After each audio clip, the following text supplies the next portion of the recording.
Welcome to another Pop Your Cherry episode with the Psycho Podcast. I'm your host, Margot Underwood, and these segments are meant to stimulate thought and bring up conversations that aren't normally talked about around the dinner table. Let's jump into it. I want you to touch my body, let's get it. Now you wrap your hands around my waist and bury your face in it around while you decide. And you know that I'm my shit, and let's be fine. I want you to touch my body, let's get it. Now you wrap your hands around my waist and bury your face in it around while you decide. And you know that I'm my shit, and let's be fine. Yeah. We are live We are very alive and breathing. and very breathing. Much breath. It usually starts with the breath. Let's get esoteric, shall we? Yeah. For those that don't know, Robert is a very dear friend of mine. We met about 3 years ago when we were both living in Hawaii, and it was instant love. We made eye contact and floated across the lawn with all the hippies, pushing all the hippies out of our way, only to bring us to this moment now. So, thank you for joining us today. No worries. Thank you for breakfast. I didn't make him breakfast. I think you hit on something pretty quick. When we met, I was actually in my own isolation. Yeah. And that really does speak to today's topic. Mm-hmm. You're never alone. And when I was in such deep isolation, I did have friends, but I didn't have connections. And when we met, there was an instant connection, which is what most of us are seeking in the world. Absolutely. Because those small moments of connection help break the internal isolation that a lot of us are actually going through, myself included. And with the current pandemic, in the ways it's playing out, a lot of people are having to face isolation, but the people who are struggling with it probably the most are the uncounted, which would be our elderly and people who are in the final throes or stages of departing this world. Mm-hmm. Today's topic is about somebody I know who's in isolation in hospice, and they are really struggling. It almost seems like they have reached their capacity with those that they can be in contact with and are trying to reach out to someone who can connect with them in some way, shape, or form so that they know they're not completely alone. Mm-hmm. People in hospice right now are completely isolated. They are only allowed to see their care provider and their caretaker. Mm-hmm. No friends, no family. No one is allowed in a hospice facility right now. So it's very interesting to be receiving the calls and texts that I'm getting from someone who is trying to finish up their communications. Yeah. And it's a very strange incident because this person is also an accountant. So what they do is they count things. So their version of cleaning up, finalizing is completely different from what everybody else goes through. Right. Of course. Everyone's brain works differently. I can't even imagine, at the very, like you said, throes of our life, we're kind of coming apart. And our brains are reaching onto whatever they can hold onto for dear life, and those are going to be some, the things that we keep in order in our day-to-day life. And you're also going through a reflection, I feel. The times you didn't get to say, I love you. I'm thankful that you're in my life. I value you. Those all kind of bubble up to the surface. So in that closing statement, or those closing statements, being isolated is probably one of the hardest things you could go through in your final days, when your accounting is to tell as many people as you still have contact with, thank you, I love you, and I'll be leaving. Right. So let's start off with a little bit about who you are and maybe why you've found yourself kind of as this consistent rock in people's lives. I've had a very interesting life in the story that I have suffered major traumas that most people will not comprehend in their life at the ages that I comprehended them. I lost both of my parents at a very young age. I am adopted. So I've spoken with people about this, and they talk about the first abandonment, where it occurred in your life. I'm fortunate, I would say, in that I experienced the first abandonment the day I was born. The next abandonment of my parents dying when I was young was a pivotal change in my life. And I have experienced it many times, as many people do, through friends, lovers, other people who instantly something changed and they had to depart. Mm-hmm. So I think I have an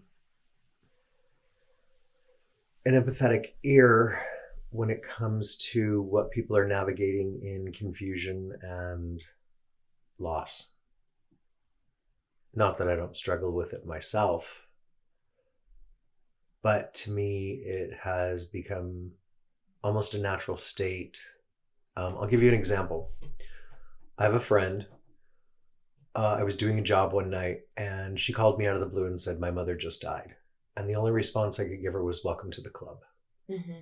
Because she was completely numb, lost, had no comprehension that this was even going to occur. And it was literally an accidental pharmaceutical overdose. So people have an idea in their mind of how it's supposed to go, how it's supposed to look. The traditional concept that we're raised with is that your parents are going to grow very old, and one night they're going to fall asleep, and you already know it's coming. So you've had your time to say your piece, work out your aggressions, your betrayals, and get the closure that we're told we'll get in this lifetime before the departure. My history has been very instantaneous. So that educated me in the fact that people go through things every day, and it sounds cliche, that we don't expect. There are traumas in life. And some people will just say that's life. Other people will say that's life, but at the same time, they bury the trauma very deep, almost compartmentalize it so that they never have to experience it again. Mm-hmm. But it doesn't give the closure that you see when people are diagnosed with something that's going to take time and has an end stage. They have the knowledge that they're going to be negotiating this with everybody around them. The pandemic has changed that paradigm, because people who are now diagnosed with terminal anything are no longer allowed to have visitation. They're no longer to have physical touch. Mm-hmm. As a general rule, even their providers are not to touch them, except maybe to roll them. But they're not there to hold their hand like a family member or a friend would do, so that you can feel the chemical of oxytocin.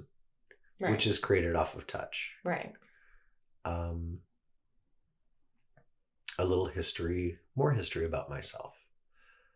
I tend to be someone that people attract to when they are struggling with their own trauma that they don't really know how to negotiate. Mm-hmm. So they usually end up somewhere in my sphere. It's not something I've asked for, but I'm told I'm very compassionate and honest about where they are in that struggle. Mm-hmm. So that's a little bit about me. Well, you have definitely always been there for me in my times. You're not alone, Margot. I've been there for all kinds of people, but I love you very much, and I'm proud of the growth that you're exhibiting every day. Thank you. You're Appreciate welcome. it. And you as well. Thank you. For those that don't know, Robert climbed his first rock climbing wall yesterday. First one, almost First to the top. one. Tomorrow it's going to be to the I was top. so proud of him. Tonight it's going to be to the top. Maybe. Let's not get ahead of ourselves. Right. It could just be another fight. Okay, so let's dive into a little bit more about the unique situation that you have found yourself in when it comes to your friend. Kind of, can you give us a little bit of background? Would you be willing to open up about that whole situation? Yes. I met this person via somebody that I ran into kind of like you, who had a partnership, and we became very close friends. This person was that friend's husband at the time. And I never developed a really deep relationship with him, but I must have made some sort of impact. So the friend that I established this connection with passed away about 6 years ago. And their relationship had failed prior to that. But for some reason, this person has always kept me somewhere in mind. And I didn't know that until recently, when I started receiving texts asking for a conversation, communication, an ear, help. Help is a really big one. And it kind of shocked me because I haven't spoken to this person in almost 4 years. Right. So as of right now, over the last week, I am basically the live contact. Mm-hmm. The calls are coming through in very random spaces as this person is in stage 5, which is basically the last stage of the death process.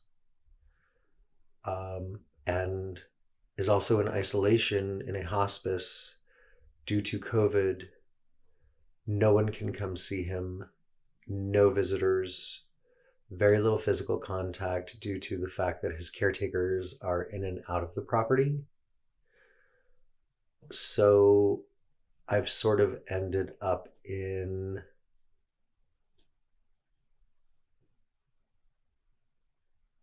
the family, Mm-hmm. is what I would say. Mm-hmm. You and I know the concept of Hanai. And Hanai is the family that you choose. It's the Hawaiian word for it. It's not the same as your Ohana, Mm-hmm. which is the family you're born into. And it's kind of difficult because COVID has made me look at my own mortality Mm-hmm. in a completely different way. I feel very blessed that I chose to move to Hawaii because there I learned about being alone. And so Definitely. it gave me some strength when COVID hit, basically in March, to understand what the process of isolation Mm-hmm. really does look like. Mm-hmm. Yeah. And a lot of my friends have been reaching out to me during the COVID experience with their own levels of fear, regret, anger. But this one in particular hits home because my own mother went through hospice. But we were very fortunate because it was a different time and we could do hospice at home all the way to the end. Right. Right now, they can't do that because caretakers and providers cannot come into your home as a general rule. They can't go from home to home. So we have a lot of people who are isolated in retirement centers. We have a lot of people who are isolated in hospice centers. And my heart really goes out to the ones in hospice because that's the time you don't want to be alone. Yeah. And he's an older gay male, so he doesn't have the traditional family paradigm. Right. His parents have already passed away a long time ago because of his age. And as most gay, transgender, lesbian couples, they don't have children. So if they don't have a partnership, they're basically walking down the last path by themselves. Mm-hmm. And the only people they have to reach out to are those who come to visit, friends, nieces, stuff like that. Yeah. But with the capacity of none of those people being allowed in the house, it has to be something completely different. And I wish I could say I understand it, but I don't yet. Are the emotions that you're feeling when he calls you or texts you, are those feelings of empathy in regards to what he's going through, or are these your own emotions, or is it a mix of both? Because like you said, he's not someone that has been close throughout your whole entire life. So this is, I would say, a very strange situation to be, experiencing right now. The strangeness of the situation, when you ask about my emotions, is a feeling of helplessness, which I'm sure a lot of people outside the hospice system are going through. I am, oddly, which is probably how I've gotten my reputation with my friends, the one who jumps in the car or grabs a flight, and I will be there like, blink of an eye. Especially if there's a trauma situation. Yeah. With this, what I'm experiencing the most is almost a numb helplessness. Yeah. Because all I can do is answer the phone. Right. And I make it a priority to answer the phone. If I miss the call, I call this person back. I know there's not going to be a coherent conversation, but I think at this point, just hearing a voice is almost as substantial as holding a hand. Yeah, I mean, as much as we dog on technology, right now it's kind of become important for these individuals. For a lot of individuals, it goes beyond hospice. Yeah. But one thing I've noticed is that I tend to be somebody who calls people back when they text me. Yeah. And sometimes they call me irritating for that. But most of the time, 99% of the time, they answer. Because I think that as technology has become very important with social apps and staying quote unquote connected, we still like human voice. Yeah, absolutely. And the voice can be incredibly soothing compared to a text that says, hey, I got your text. I'm here for you if you need something. Yeah. And I happen to be verbose, if you haven't caught that yet in this interview. My friends say I'm very verbose, and I have been my whole life. I talk a lot. Yeah, you do. And I have no problem with that. I love it. I have a lot to say in this lifetime. Your voice is soothing, and you have great insight. And I mean, for anyone who has a problem with it, send them my way. No worries. I've done that once before. I think the concept that we're talking about today, though, is loneliness Yeah. in a dramatic way. So, how do you manage these types of situations when someone is coming to you and laying all their shit out on the table and still prioritize your own shit that you're going through?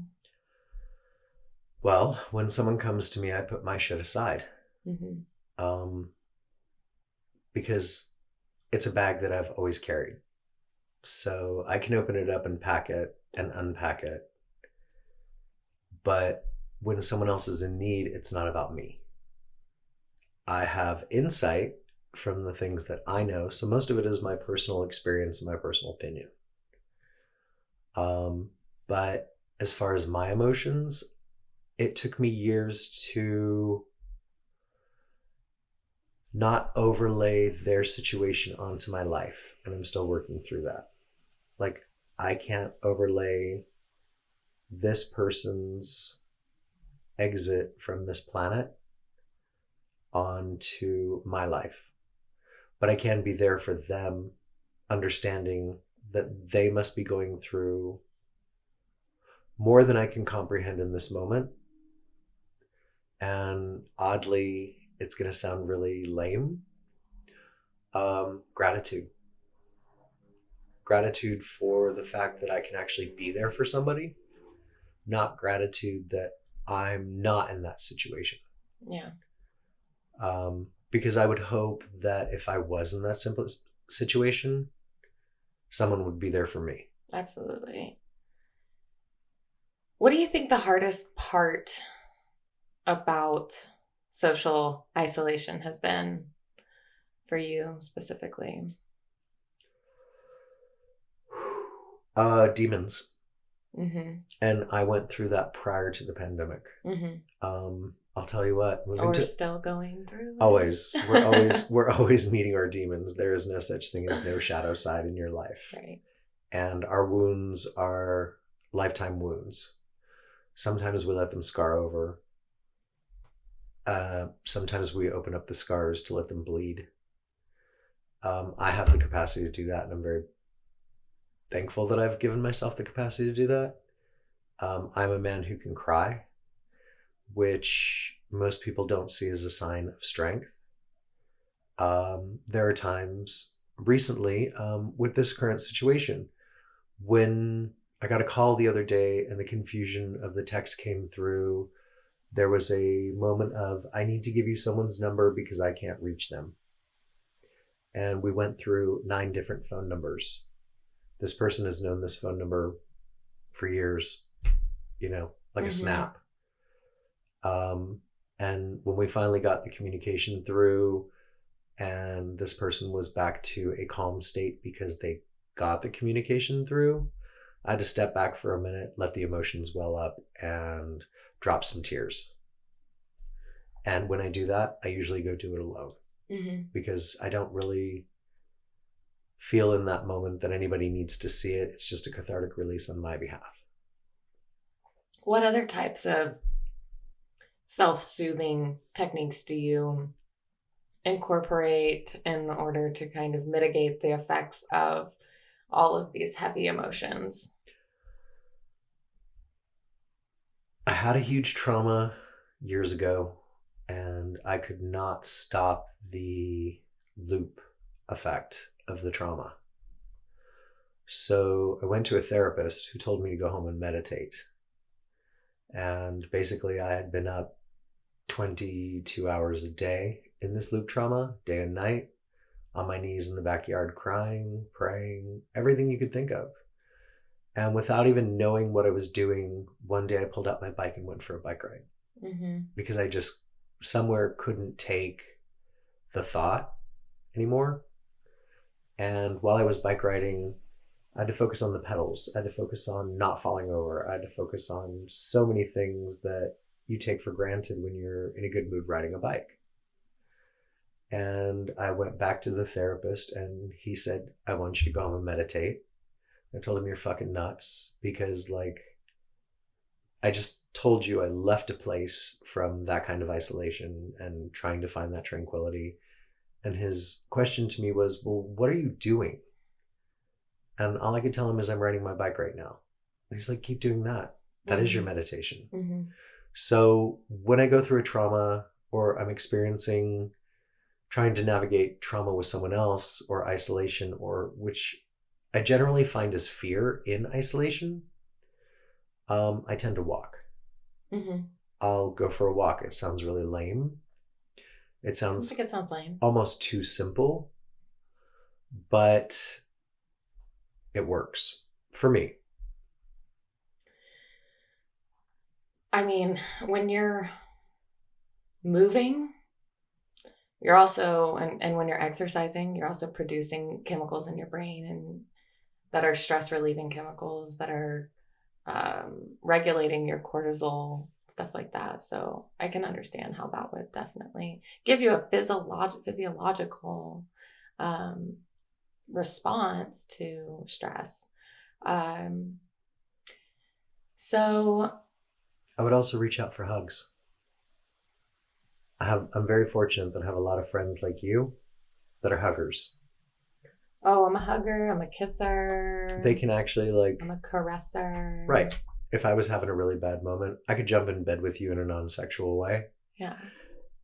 And that has a soothing effect on the soul. Contact is probably the most important thing we have in our society. Absolutely. And right now, the situation that I'm going through is the top pinnacle of what we as quote unquote social creatures are lacking in so many ways, because we've been taught if you touch someone, it's obviously a sexual move. Mm. So to hear the story of this person, how he tells me he's isolated, when I came to spend some time with you, but I would have immediately turned around and literally gone back in a heartbeat if I was allowed to be in that building. Right. Of course. So I think it is a really strong example of where we are right now. And people say right now as in the pandemic, but it opened my eyes to how many people are in, I want to say retirement homes, but that's not really it. There are more people in old folks' homes. I don't know another way to say it yet. Who are basically alone. We have, as a society, walked away from our elders. And we've kind of put them in boxes so that we don't necessarily have to deal with the things that it brings up in our lives. So we isolate them. And a lot of them, I would love to sit down and interview when this is over as to what their experience of isolation was, because I'm almost sure that at least half of them would basically tell you nothing's changed. That's an interesting way to look at it. I was going to ask you kind of what kind of personal experience based advice you could give to our listeners on approaching this, or even stimulating thought on how to approach this with members in their life or whatever, because it can be intimidating. And you're right, like it brings up things in our lives that make us feel uncomfortable, like death and going senile, stuff like that. And I think coming to terms with these things as death is a part of life, that's kind of what makes us appreciate life even more so. If life just lasted forever, I mean, how much would we actually put off compared to what we're putting off now? A lot. So you asked me what I could relay. Call your friends. Call them. Don't send them a text. Yeah. If you're lucky enough to still have family, embrace them. If you have traumas with them, bring it to the surface. But let it go once you bring it to the surface. That's something I've been working with a lot of people I know, is how to approach a historic trauma that has been swept under the rug. or there is resentment. Oh, yeah. Once we get into the word resentment, that opens like a whole nother thing that I've been working with so many people, Yeah. so many of my friends. And I didn't realize what it was until I actually had to go through it. Right. And once again, the isolation, Hawaii, when you move to the middle of nowhere, literally isolated 3,000 miles in the ocean from any direction, a lot of things come up. And I'm very fortunate, you'll know that I chose the island with the volcano. Yeah. So that energy just wells up. Mm-hmm. But my honest front would be connect. Yeah.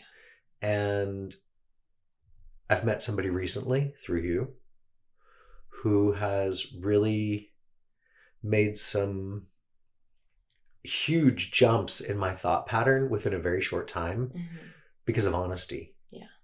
And that honesty is really refreshing because yes, it could hurt at first, but if you don't get it out, it's going to build like a cancer in your body. Absolutely. And if you don't reach out and tell these people, hey, you know what? This helped me grow. It hurt like hell at the moment, but I'm really thankful for you because of that. And I love you very much because one of my mantras is I'm really thankful for my friends, but I'm 1,000 times more thankful for my enemies.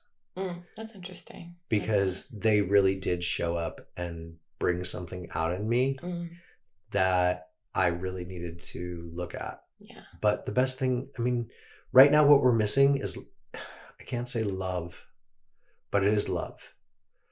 If you look at most societies around the world, many societies, the revelry of generational life, the grandparents serve a purpose all the way to the end. Right. The parents change from children to teens to parents to having their own children to the grandparents who are there in the house to help the younger generation get their foot established. And we've kind of thrown that out in our current society. So the isolation that this person that I'm working with right now, my friend, is the pinnacle of what that all looks like. 100 years ago, your grandmother would die in your house. There'd be no hospice. You'd be working to keep them. And we've grown so quickly that we've forgotten that these elders were the people who got us to where we are. And yet, when it comes to us having to deal with them, we've completely changed as a society to kind of dismiss them, put them in a box, and pseudo let them go to their demise because we're way too busy. So don't be so busy that you can't tell somebody that, like, hey, I'm thinking about you and I love you. It can change their entire world, not just their day. Thank you for opening up your personal experience to us and bearing your soul. And we could probably go on forever about this. We do. And I think that you brought up a great point. I will be interviewing members in hospice or elderly in retirement homes to find out what their experience has been and if it hasn't changed. So thank you to all my listeners who tuned in for this heartfelt episode. I hope that we were able to give you some insight. Thank you, Margo. I love you. I love you too. I love you guys. We love you. Everybody love each other. Say hi. Call your friends. Tell them you love them. Caress them. And thank them for how important they truly are in your lives. Enemies included. Thanks for joining another Pop Your Cherry segment. I really hope that this is some food for thought and that you guys have something to chew on for the rest of the week. Music is Face In It by Fallen for Autumn on Instagram. That's FALLENFORAUTUMN. Go check her out. Give her some love. See you guys next time. Wrap your hands around my waist and bury your face in it around while you decide. No, deny my shit and let's move on. I want you to touch my body, let's get it. Wrap your hands around my waist and bury your face in it around while